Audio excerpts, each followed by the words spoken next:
नमस्कार दोस्तों, बहुत बहुत स्वागत है आप सभी का हमारे इस YouTube चैनल स्टडी वायर में।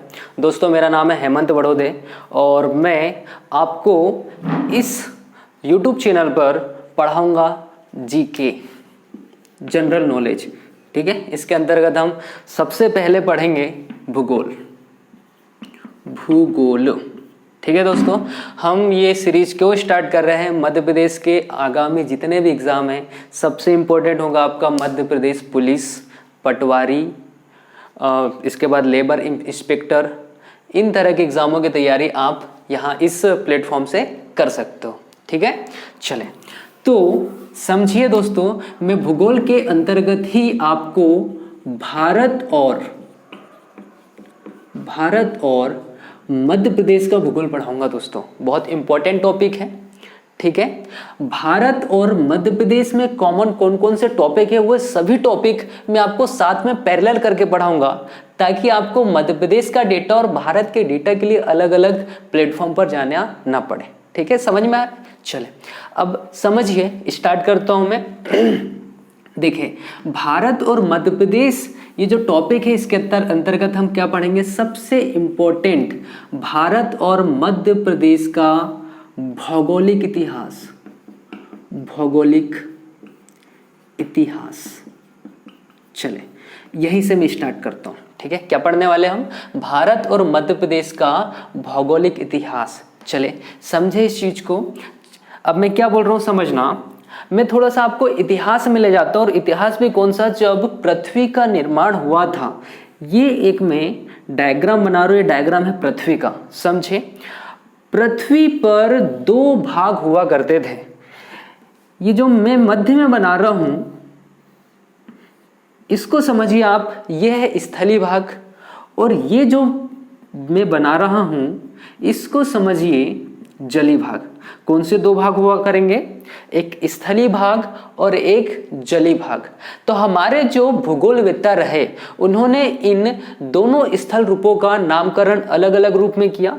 जो जलीय भाग था इसका नाम रखा इन्होंने पेंथालासा, और जो स्थलीय भाग था दोस्तों इसका नाम रखा पेंजिया। ठीक है, कभी क्वेश्चन क्या आएगा कि पेंथालासा क्या है, पेंजिया क्या है, तो आप बताओगे पृथ्वी का निर्माण होने के पश्चात पृथ्वी पर दो स्थलाकृतियां का निर्माण हुआ, तो जो स्थलीय रूप था इसको हमने नाम दिया है पेंजिया, और पेंथालासा नाम दिया है जो पानी वाला क्षेत्र था, महासागरीय क्षेत्र। चीजें समझ में आ रही?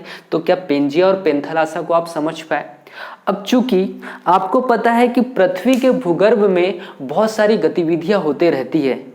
अगर इतिहास की बात करें तो ये पृथ्वी के अंदर होने वाली जो गतिविधियां है, इसी के फलस्वरूप जो स्थलीय भाग था, स्थलीय भाग जिसका हमने क्या नाम रखा है? पेंजिया, यह भी कुछ भागों में टूटा। अच्छा, तो समझिए ये हमारी स्टेप नंबर फर्स्ट होगी।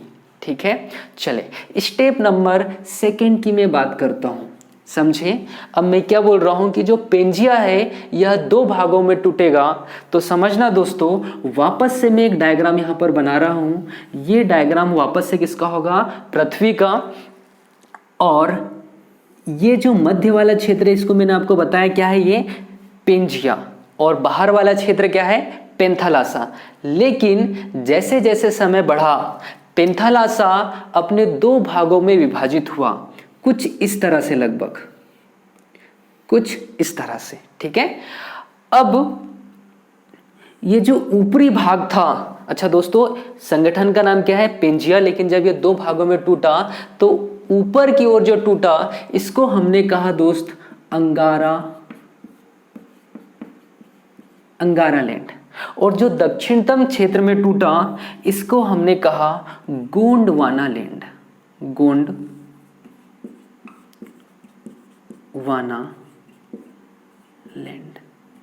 ठीक है, अच्छा अंगारा लैंड का आप एक अन्य नाम भी दे सकते हो, लारोशिया। ये दोनों एक ही है, अंगारा लैंड कह लो या लारोशिया कह लो। ठीक है, अच्छा अब समझो, मैं आपको बोल रहा हूं कि ये स्थलीय भाग तो दो भागों में टूट गए, फिर जलीय भाग का क्या?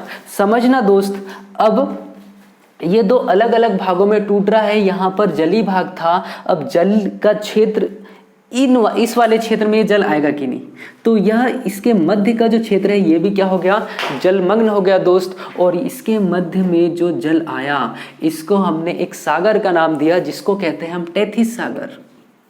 टेथिस सागर, चीजें समझ में आ रही। टेथिस सागर कहाँ है, कब बना, तो आप बोलोगे जो पेंजिया है जब इसका दो भागों में टूटा, जब ये दो भागों में टूटा, ऊपर की ओर अंगारा लैंड और दक्षिण की ओर गोंडवाना लैंड, तो इसके मध्य का जो क्षेत्र होगा दोस्तों इसका नाम हमने रखा टेथिस सागर।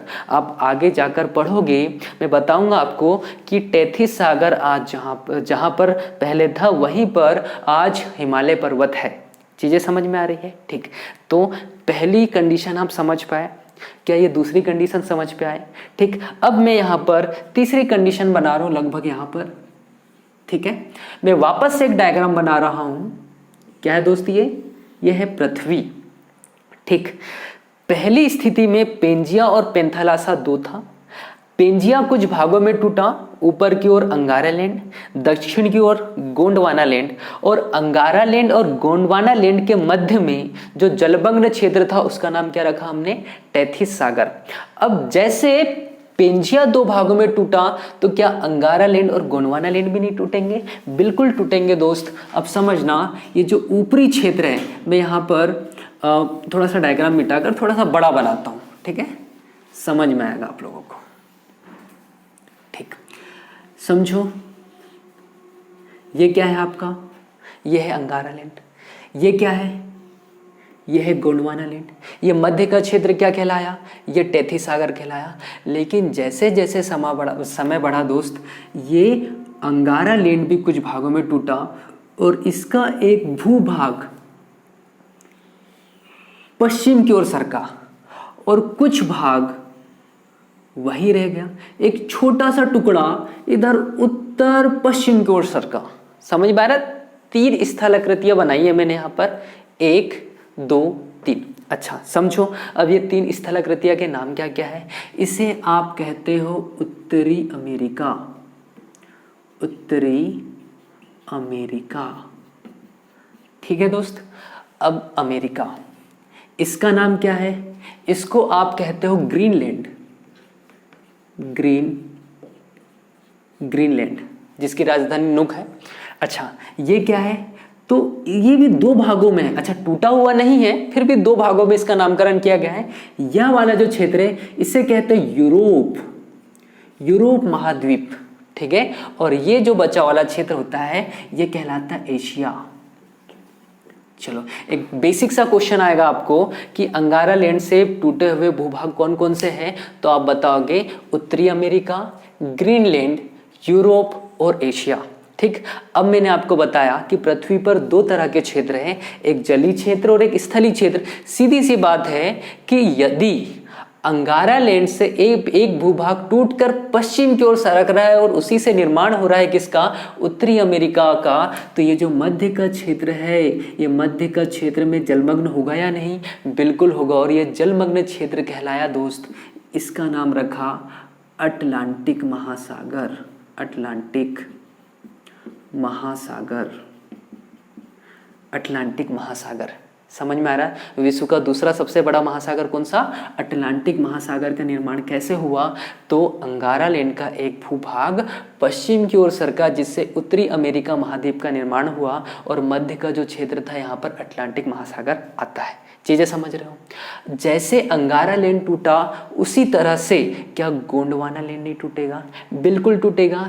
इसका एक भूभाग, जैसे अंगारा लैंड से एक भूभाग टूटकर पश्चिम की ओर सरका था, उसी तरह से गोंडवाना लैंड का एक भाग टूटकर पश्चिम की ओर सरकेगा दोस्त। कुछ इस तरह मैं यहाँ पर ये डायग्राम बना देता हूँ और इसका नाम रखा गया क्या, इसका नाम रखा गया दोस्त दक्षिण अमेरिका। दक्षिण अमेरिका, चीजें समझ में आ रही है। दक्षिण अमेरिका कैसे बना, तो आप बताओगे गोंडवाना लैंड का एक भाग पश्चिम की ओर सरका जिससे दक्षिण अमेरिका महाद्वीप का निर्माण हुआ। अच्छा अब क्या अटलांटिक महासागर यहाँ है, नहीं, ये पूरा अटलांटिक महासागर कहलाता है। चीजें समझ में आ रही है। अब समझो, ये जो अब बचा हुआ क्या गोंडवाना लैंड का, ये वाला भाग बचा हुआ है, इसका एक भाग और टूटा कुछ इधर से और ये पूर्व की ओर सरका, इसे आप दक्षिण पूर्व लगभग कह सकते हो। और यहाँ पर जिस भूभाग का निर्माण हो रहा है ये एक महाद्वीप है, इसका नाम है ऑस्ट्रेलिया महाद्वीप। ऑस्ट्रेलिया महाद्वीप। विश्व का सबसे बड़ा छोटा महाद्वीप कौन सा है, ऑस्ट्रेलिया महाद्वीप। तो ऑस्ट्रेलिया महाद्वीप का किसका हिस्सा है, आप बताओगे गोंडवाना लैंड का। ठीक है, ये क्या है, तो ये है क्या, ये है आपका गोंडवाना लैंड। ये अफ्रीका महाद्वीप है, कौन सा, अफ्रीका महाद्वीप। ठीक, अफ्रीका महाद्वीप के साइड में एक छोटा सा द्वीप और है, इसे हम कहते हैं मेडागास्कर। क्या कहेंगे दोस्त, मेडागास्कर।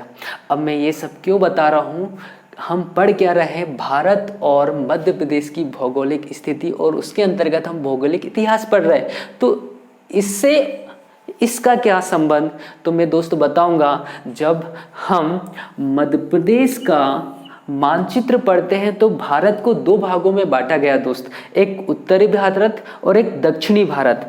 तो ये जो दक्षिणतम क्षेत्र है भारत का, इसे हम कहते हैं दक्षिण भारत, या फिर इसी को ही हम कहते हैं प्रायद्वीपीय भारत।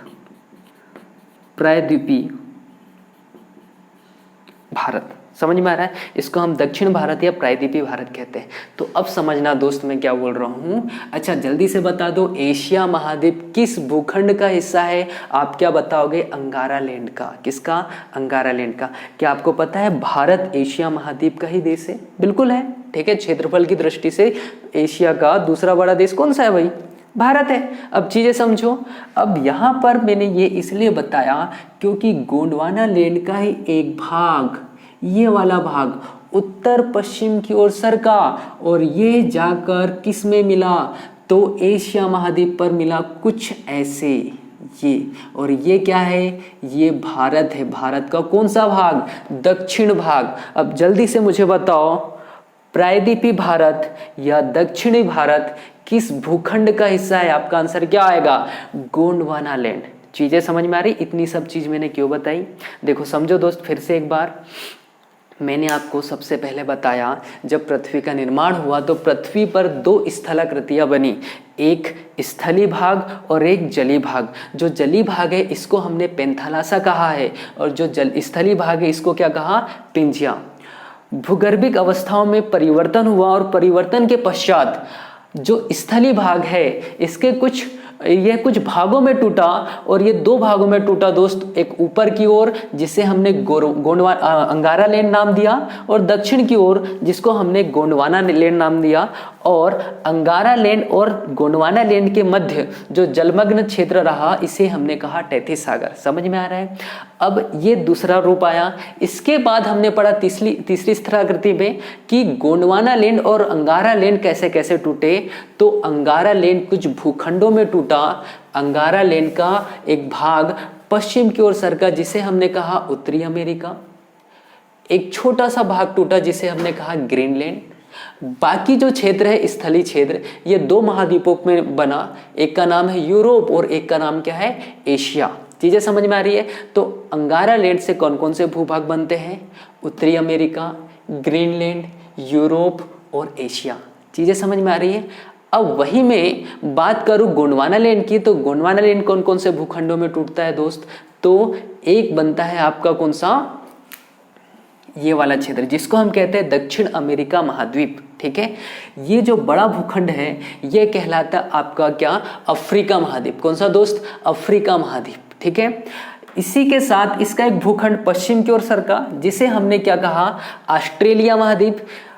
अफ्रीका महाद्वीप के पास एक छोटा सा भूखंड है जिसका नाम है मेडागास्कर। ठीक है, अब ये समझिएगा कि अफ्रीका महाद्वीप से ही एक छोटा सा टुकड़ा उत्तर पश्चिम की ओर सरका कुछ इस तरह से, ये देखिए ये। और मैंने यहाँ पर एक डायग्राम बनाया हुआ और ये किस तरह से, इसी डायग्राम का एक बहुत छोटा रूप, लघु रूप बताया है मैंने और इसका नाम क्या दिया हमने, दक्षिण भारत या प्रायद्वीपीय भारत। तो आप आसानी से बता सकते हो कि दक्षिण भारत या प्रायद्वीपीय भारत किस भूखंड का हिस्सा है, तो आप क्या बताओगे, गोंडवाना लैंड का हिस्सा है।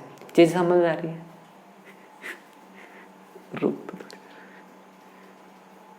तो दोस्त हमने ये देखा कि जो दक्षिण भारत है, प्रायद्वीपीय भारत, ये किस भूखंड का हिस्सा है। तो आपका आंसर आएगा क्या कि ये है गोंडवाना लैंड का हिस्सा। चीजें समझ में आ रही है। अब हमने समझ लिया कि भारत का इतिहास कैसे रहा। उत्तर भारत की बात करें तो उत्तर भारत आप कह सकते हो कि ये अंगारा लैंड का हिस्सा है, लेकिन प्रायद्वीपीय भारत गोंडवाना लैंड का हिस्सा है। चीजें समझ में आ रही है। चले अब हम जो दूसरी चीज पढ़ेंगे दोस्त, इसका नाम होगा भारत और मध्य प्रदेश की अक्षांशीय एवं देशांतरीय स्थिति। समझ में आ रहा है क्या पढ़ेंगे हम? भारत और मध्य प्रदेश की अक्षांशीय एवं देशांतरीय स्थिति। अच्छा, एक क्वेश्चन बहुत ध्यान से समझना, जो इससे पहले हमने जो टॉपिक पढ़ा उससे संबंधित है। मैंने आपको बताया कि जो प्रायद्वीपीय भारत या दक्षिण भारत है, किसका हिस्सा है दोस्त? ये है गोंडवाना लैंड का हिस्सा। और मध्य प्रदेश किसका हिस्सा है? मध्य प्रदेश भी गोंडवाना लैंड का हिस्सा है। याद रखोगे, प्रायद्वीपीय भारत या दक्षिण भारत किसका हिस्सा है? गोंडवाना लैंड का। और मध्य प्रदेश की बात की जाए तो मध्य प्रदेश का भूखंड भी बहुत पुराना है, ये भी किसका हिस्सा है? ये भी गोंडवाना लैंड का हिस्सा है। चलो इधर आते हैं, हम भारत और मध्य प्रदेश की अक्षांशीय एवं देशांतरीय स्थिति की चर्चा करेंगे। अच्छा पहले दोस्त ये दो शब्दों के बारे में पहले हम जान लें, अक्षांशीय और देशांतरीय स्थिति क्या होती है। ठीक है, पहले समझते हैं हम अक्षांशीय स्थिति क्या। ये अक्षांश है क्या एक्चुअली? अक्षांश, यहां मैं अक्षांश लिख देता हूं, अक्षांश। समझना दोस्त। अच्छा, क्या आपने देखा है लगभग पृथ्वी कुछ इस तरह की है क्या? इससे आप क्या कह सकते हो भाई? गोल आकार की, अंडे के आकार की? नहीं, इसे आप दोगे नाम भू-आभ। पृथ्वी की आकृति कैसी है दोस्त? भू-आभ। अंग्रेजी में आप जियोइड कह सकते हो। ठीक है, पृथ्वी की आकृति कैसी है? भू-आभ या फिर अंडाकार है। क्या कह सकते हो आप? अंडाकार। पूर्णतः गोल बिल्कुल नहीं है। दोस्तों आपने ऐसा सुना होगा कि पृथ्वी के मध्य से एक रेखा गुजरती है, इसको हम कहते हैं 0 डिग्री रेखा या भूमध्य रेखा। भूमध्य रेखा मतलब ऐसी रेखा जो पृथ्वी के मध्य से गुजरे, पृथ्वी को 2 बराबर भागों में विभाजित करे। अब चीज समझना दोस्त कि पृथ्वी के मध्य से एक रेखा गुजरी है, इसका मतलब हम पृथ्वी को 2 बराबर भागों में विभाजित कर रहे हैं। तो भूमध्य रेखा या 0 डिग्री रेखा के ऊपर का जो भाग है इसे हम कहते हैं, इसे हम क्या कहते हैं? उत्तरी गोलार्ध। उत्तरी गोलार्ध। और भूमध्य रेखा के दक्षिण में जो है इसे हम कहते हैं दक्षिणी गोलार्ध। दक्षिणी गोलार्ध। दक्षिणी गोलार्ध। चीजें समझ में आ रही है? उत्तरी गोलार्ध क्या है, दक्षिणी गोलार्ध क्या है? आप बताओगे भूमध्य रेखा के उत्तर का जितना भी संपूर्ण भूभाग है ये उत्तरी गोलार्ध कहलाता है, और भूमध्य रेखा के दक्षिण में जो भाग है इसे हम कहते हैं दक्षिणी गोलार्ध।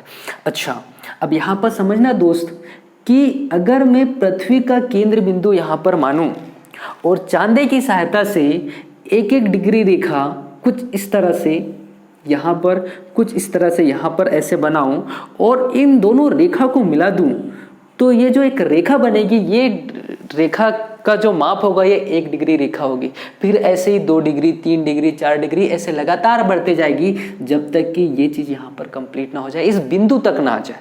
चीजें समझ में आ रही है? तो यहाँ समझना दोस्त, इस तरह से पृथ्वी पर यह रेखा खींची जा रही है। अच्छा मुझे जल्दी से बता दो, ये जो मैं रेखा खींच रहा हूं, पृथ्वी पर कोई व्यक्ति आए होंगे क्या जिनने ये रेखा खींची है, या फिर भगवान ने सीधे पहले ही खींच के बनाई है? तो दोस्त ये जो रेखा है, ये रेखा कोई वास्तविक रेखा नहीं है, ये सभी क्या है? काल्पनिक रेखा है। आप कहीं जाके ऐसे नहीं देख सकते। जैसे में ये जो रेखा है, ये जो रेखा है इसे हम कहते हैं 23.5 डिग्री रेखा, या और भूमध्य रेखा के ऊपर की ओर 23.5 डिग्री रेखा जो है, इसका एक और नाम है, इसको हम कहते हैं कर्क रेखा। कर्क रेखा। ठीक है। अच्छा, जिस तरह से उत्तरी गोलार्ध में इस तरह की रेखा क्या दक्षिणी गोलार्ध में नहीं होगी? बिल्कुल होगी, कुछ इस तरह से,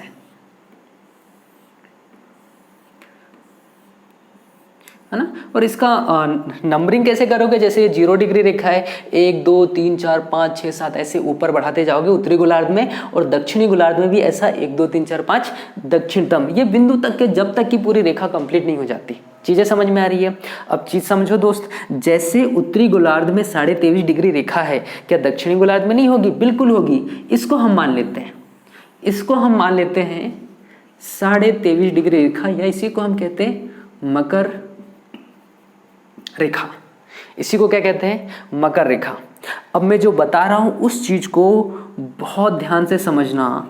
यह है कर्क रेखा, और बाकी रेखाओं को अब मैं मिटा दे रहा हूं, ठीक है।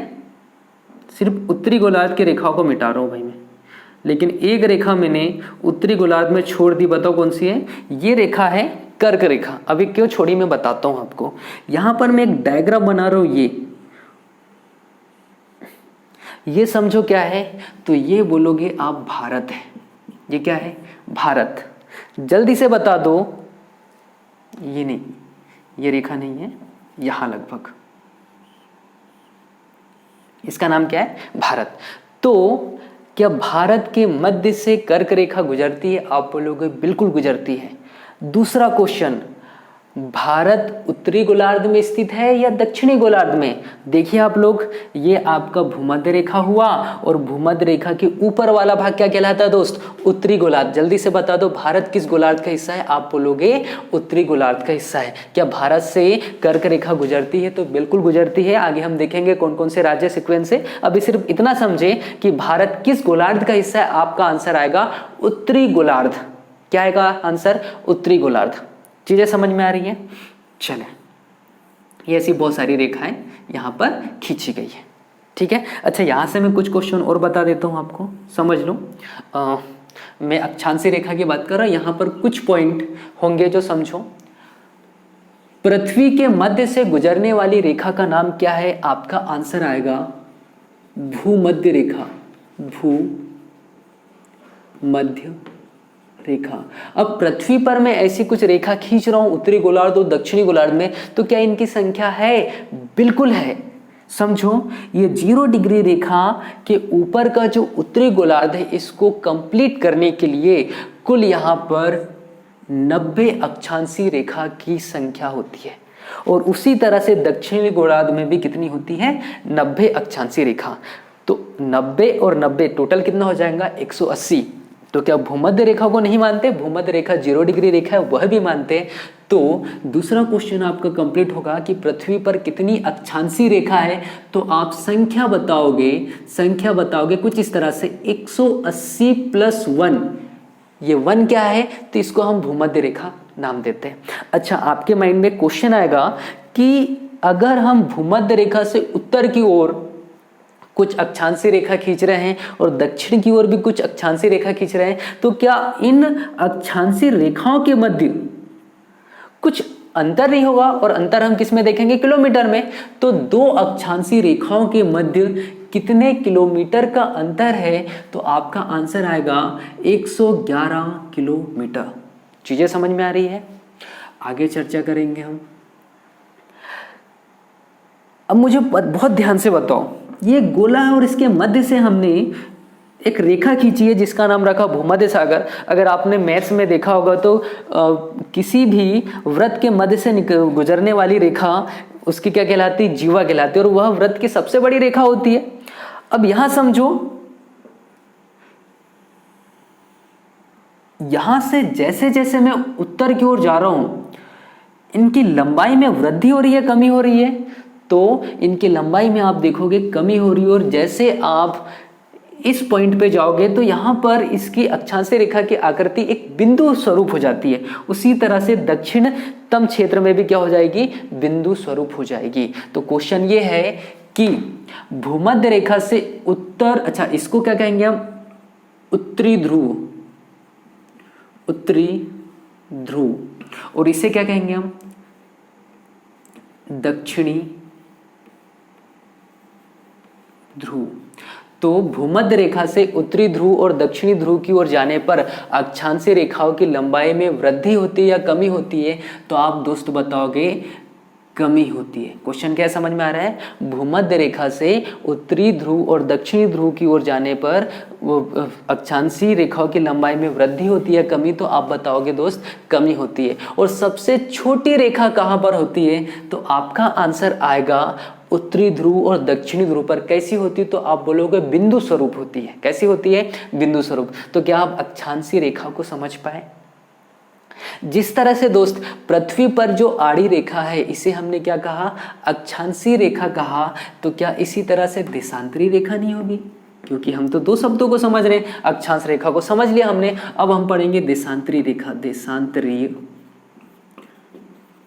रेखा, देशांतरी रेखा। इसके लिए हम वापस से समझने के लिए एक डायग्राम बनाते हैं। बहुत खूबसूरत तो नहीं कहेंगे लेकिन फिर भी डायग्राम है ये, ठीक है। जिस तरह से पृथ्वी पर आड़ी रेखाओं को हमने अक्षांशीय रेखा नाम दिया, तो पृथ्वी पर कुछ खड़ी रेखाएं भी होती है।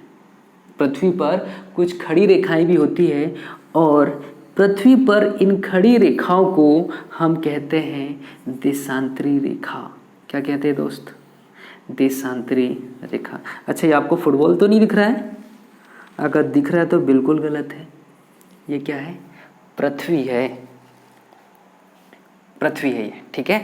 पृथ्वी पर खड़ी रेखाओं को क्या कहा जाता है? देशांतरी रेखा। ये रेखा है कौन सी दोस्त? देशांतरी रेखा है। चले अब थोड़ा सा देशांतरी रेखाओं के बारे में समझते हैं, ठीक। पृथ्वी, अब यहाँ पर आप देशांतरी रेखाओं को जब देखोगे तो आप समझ नहीं पाओगे कि कौन सी एक मध्य रेखा है। तो सीधी सी बात है, मध्य रेखा कैसे माने? तो सभी देश जो है इनके सभी लोग मिलकर इनके राष्ट्राध्यक्ष सभी लोग मिलकर क्या करते हैं? एक रेखा को एक निश्चित केंद्र बिंदु मानते हैं, उसके पश्चात अन्य रेखाएं निर्धारित की जाती है। तो हम मान लेते हैं कि ये वाली रेखा मध्य रेखा है, ठीक है।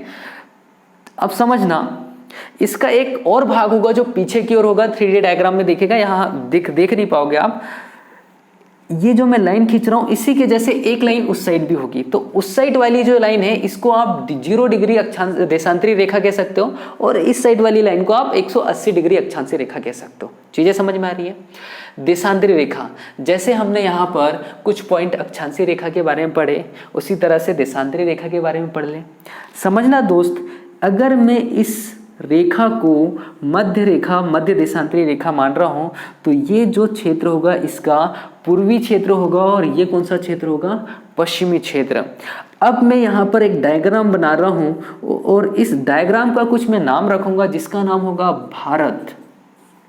भारत, जल्दी से बता दो दोस्त, भारत किस देशांतर में स्थित है? पूर्वी देशांतर या पश्चिमी देशांतर? पूर्वी देशांतर या, अच्छा इसे पूर्व नाम देते हैं अपन, और ये पश्चिम। जल्दी से बता दीजिए आंसर क्या आएगा आपका? पश्चिम।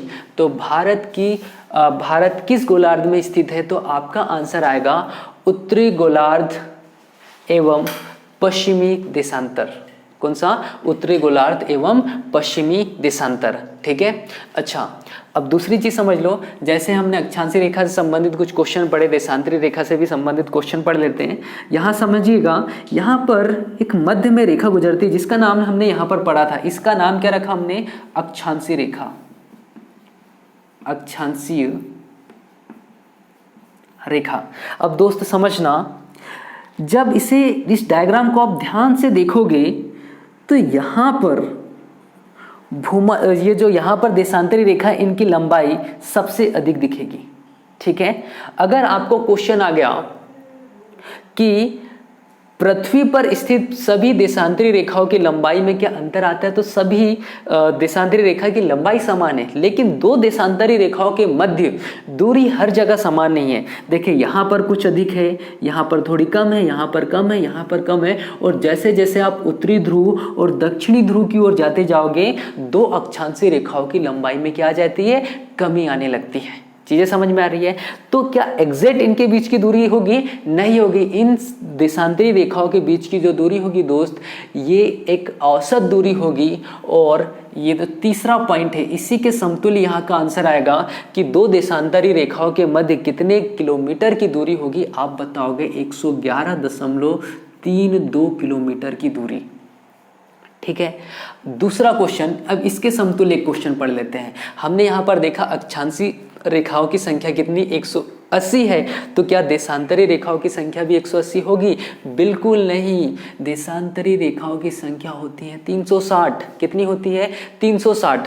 ठीक है। अच्छा, यहाँ पर भूमध्य रेखा क्या है? जो पृथ्वी को दो बराबर भागों में डिवाइड करती है। लेकिन आप यहाँ पर देशांतरी रेखाओं पे ऐसा नहीं कह सकते कि कौन सी रेखा दो बराबर भागों में डिवाइड कर रही है, क्योंकि यहाँ पर सभी देशांतरी रेखा जो है सभी की लंबाई क्या होंगी? समान होगी। अब दूसरी चीज समझो कि यहाँ पर दो देशांतरी रेखाओं के मध्य अधिकतम दूरी है, फिर ऊपर जाओगे और कम। जैसे जैसे ध्रुव की ओर जाते जाओगे, इनकी दो देशांतरी रेखाओं के बीच जो दूरी है इसमें क्या आते जाएंगी? कमी आते जाएंगी। और एक ऐसा पॉइंट आएगा जहाँ पर सभी देशांतरी रेखा मिल रही है। इसका मतलब ये हुआ कि यहाँ पर ध्रुवों पर दो देशांतर रेखाओं के मध्य दूरी सबसे कम होगी। तो क्वेश्चन क्या बनेगा दोस्त, इसको समझना कि दो देशांतर रेखाओं के मध्य अधिकतम दूरी कहां होती है? तो आपका आंसर आएगा भूमध्य रेखा पर। कहां पर? भूमध्य रेखा पर।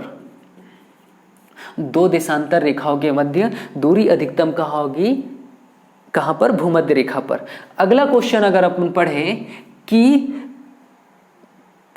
जो दो देशांतर रेखाओं के मध्य दूरी है सभी जगह समान होती है? बिल्कुल नहीं। अगर ध्रुवों की ओर जाएं तो दो देशांतर रेखाओं के मध्य दूरी में क्या आएगी? कमी आएगी। उत्तरी गोलार्ध में भी सेम कंडीशन होगी और दक्षिणी गोलार्ध में भी सेम कंडीशन होगी। अच्छा, यहां पर एक चीज समझना, दो देशांतर रेखाओं के मध्य की दूरी को गोरे कहा जाता है। क्या कहते हैं? गोरे। समझ में आया? दो देशांतर रेखाओं के मध्य जो दूरी है इसे क्या कहते हैं? गोरे कहते हैं। चीजें समझ में आ रही है? अब आपका क्वेश्चन यहाँ पर आएगा, मैं भारत की अक्षांशीय स्थिति और देशांतरी स्थिति की बात कर रहा हूँ और भारत की अक्षांशीय और देशांतरी स्थिति तो पता ही नहीं है। पहले यहाँ पर समझ लो यहाँ इंपॉर्टेंट क्या होगा। हम पहले समझ लेते हैं अक्षांश और देशांतर क्या है। तो अक्षांश को हमने समझा, अक्षांशीय रेखा या देशांतरी रेखा कैसी रेखा है? पृथ्वी पर यह काल्पनिक रेखा है, वास्तव में कहीं भी यह रेखा खींची नहीं गई है। अगर हम अक्षांशीय रेखा की बात करें तो पृथ्वी पर जो आड़ी काल्पनिक रेखा खींची गई इसका नाम क्या रखा हमने? अक्षांशीय रेखा। चीजें समझ में आ रही है? जो पृथ्वी के मध्य से गुजरती इसका नाम क्या है? भूमध्य रेखा है। इस रेखा को हमने दिया, अच्छा, भूमध्य रेखा के उत्तरी वाला क्षेत्र को कहते हैं हम उत्तरी गोलार्ध और दक्षिणतम क्षेत्र को क्या कहते हैं दोस्त? दक्षिणी गोलार्ध। चीजें समझो। अब उत्तरी गोलार्ध में स्थित 23.5 डिग्री रेखा को कर्क रेखा कहते हैं। दक्षिणी गोलार्ध में स्थित 23.5 डिग्री रेखा को हम क्या कहते हैं? मकर रेखा। चीजें समझ में आ रही है? अब मैंने यहाँ पर एक डायग्राम बनाया है। डायग्राम किसका है? भारत का है। क्वेश्चन बनेगा भारत किस गोलार्ध का हिस्सा है? आपका आंसर आएगा उत्तरी गोलार्ध का हिस्सा है। चीजें समझ में आ रही है? फिर हमने यहाँ से कुछ क्वेश्चन और पढ़े दोस्त। क्या क्वेश्चन पढ़ा कि पृथ्वी पर सबसे बड़ी अक्षांशीय रेखा का नाम क्या है? आपका आंसर क्या आएगा? भूमध्य रेखा। पृथ्वी की सबसे बड़ी रेखा का नाम क्या है? भूमध्य रेखा। पृथ्वी को दो बराबर भागों में कौन सी रेखा विभाजित करती है? भूमध्य रेखा विभाजित करती है। भूमध्य रेखा या फिर आप इसे को क्या कह सकते हो? 0 डिग्री रेखा। फिर हमने देखा कि पृथ्वी पर स्थित कुल अक्षांशीय रेखाओं की संख्या कितनी है? तो 180 + 1, 180 अक्षांशीय रेखा और एक क्या है? तो आप बोलोगे ये भूमध्य रेखा है। दो अक्षांशीय रेखाओं के मध्य कितने किलोमीटर की दूरी होती है? तो आप बताओगे 111 किलोमीटर की दूरी होती है। अब ये कमी क्या है? तो मैंने आपको बताया कि जैसे जैसे आप भूमध्य रेखा से उत्तरी ध्रुव और दक्षिण ध्रुव की ओर जाते जाओगे, अक्षांशीय रेखाओं की लंबाई में क्या होती जाएगी दोस्त? कमी। और सबसे छोटी अक्षांशीय रेखा कौन सी होगी? तो आप उत्तरी ध्रुव और दक्षिण ध्रुव की अक्षांशीय रेखा का नाम ले सकते हो। वहीं हमने देशांतरी रेखा की बात करी, ये भी काल्पनिक रेखा है। पृथ्वी के डायग्राम पर जो खड़ी रेखा है इसे हम क्या कहते हैं? देशांतरी रेखा कहते हैं। और फिर हमने देखा कि ये अगर भूमध्य रेखा है तो भूमध्य रेखा के पास दो देशांतरी रेखाओं के मध्य सबसे अधिकतम दूरी होती है। और कितनी दूरी होती है? तो आप बताओगे दोस्त 111.32 किलोमीटर। अच्छा, यहाँ पर देख लीजिए, मैंने आपको बताया क्या सभी जगह दूरी समान है? तो बिल्कुल नहीं है। तो 111.32 किलोमीटर क्या है? ये दो अक्षांशीय रेखाओं के मध्य की औसत दूरी है। अब दूसरी चीज समझें कि क्या भूमध्य रेखा से उत्तरी गोलार्ध और दक्षिणी गोलार्ध की ओर जाने पर दो देशांतर रेखाओं के मध्य बराबर दूरी होती? तो बिल्कुल नहीं। ऊपर और नीचे जाने पर क्या होगा? दो देशांतरी रेखाओं के मध्य दूरी में कमी आएगी। चीजें समझ में आ रही है? फिर हमने देखा इनकी टोटल संख्या कितनी, तो आप बताओगे 360 है, ठीक है। और दो देशांतर रेखाओं के मध्य की दूरी को क्या कहते हैं? गोरे कहते हैं। तो अक्षांश और देशांतर शायद समझ में आ गया होगा आपको। अब हम आगे बढ़ते हैं। अगर भारत की स्थिति यहाँ पर है तो बहुत ध्यान से समझना, एक ऐसी अक्षांशीय रेखा होगी जो भारत को यहाँ से स्पर्श करेगी और एक एकदम दक्षिणतम छोर पर, और एक ऐसी अक्षांशीय रेखा होगी जो भारत के उत्तरी छोर को स्पर्श करेगी। ठीक उसी तरह से एक ऐसी देशांतरी रेखा होगी जो पश्चिमी छोर को स्पर्श करेगी, और एक ऐसी देशांतरी रेखा होगी जो पूर्वी छोर को स्पर्श करेगी। इसका मतलब भारत की अक्षांशीय और देशांतरी स्थिति कुछ ना कुछ तो होगी, तो उसकी चर्चा करते हैं।